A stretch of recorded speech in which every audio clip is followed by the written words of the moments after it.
امك بتنادي بره، روحي شوفيه. انا مالي، فكك روح انت لو عايز تروح. يا ابني روح، امك عايزاك. روحي انت، انا مش رايح. فك. هو ايه اللي فكك؟ امك عايزاك. روحي انت. يا عيال ردوا عليا يا أصالة. ايه يا ماما؟ تعبانة يا بسملة، مش قادرة، وبنادي فين على اخواتي اخواتي؟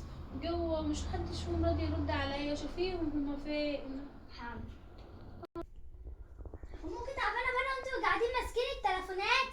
انتوا المفروض تشيلوها وهي تعبانه. لا يا حبيبتي روحي انت شوفيها لو عايزه تشوفيها. هي بتعمل لكم الاكل وبتعمل لكم كل احنا حاجه. دلوقتي بنشوف حاجه مهمه على التليفون، روحي انت شوفيها لو عايزه تشوفيها. هي بتعمل لكم الاكل، المفروض انتوا تشيلوه. كتر خيرها، مش كتر رايحين. الف خيرها، مش روحي انت رايحين. شوفيها بعد اذنك. احنا دلوقتي بنعمل حاجه مهمه في التليفون.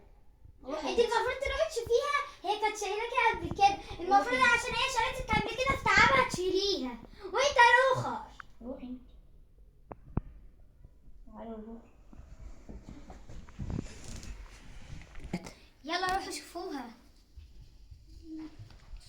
احنا اسفين يا ماما، احنا حقك اسفين يا ماما، عليك. حقك عليك. يا عشان ولاد عليا. بنادى عليكم ومحدش بعد كده راضي والله يرد هنعمل معاكي كل عليا. حاجه انت عايزاها. انا يعني انت يا أصالة كبيرة، المفروض تقومي تساعديني في شغل البيت. أنا مش قادرة والله وتعبانة، وقاعدة أنادي عليكم من ساعتها لما بسملة ردت عليا.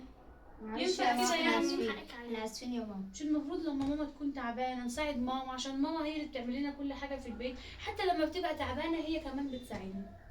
طبعا يا جماعة دي رسالة لكل طفل، لازم مامتك لما تكون تعبانة لازم تساعدها. ليه؟ ما هي ماما بتعمل لكم الاكل وبتنظف لكم الشقة وبتغسل لكم اللبس، بتعمل لكم كل حاجة. حتى لو تعبانة بتيجي على صحتها برضه وبتكمل، بس خلاص بيجي عليها وقت خلاص بتكون بطلت خالص.